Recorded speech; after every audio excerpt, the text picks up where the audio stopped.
My name is Mika Sijuquino, also known as Mix or Mikay. I'm 19 years old and also born on January 7, 2006, and my zodiac sign is Capricorn. And I live Talibao, Calasiao, Pangasinan. Also taking Bachelor of Science Hospitality Management in University of Rizal.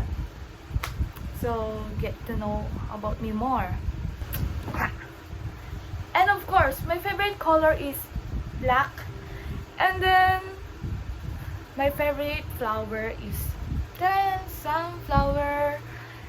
And of course, my favorite movies is Uncanny Counter, which is a Korean drama or series.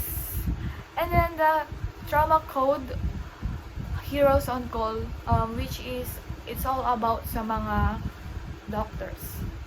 And of course, I love playing with dogs, and that's all about of me. Thank you so much.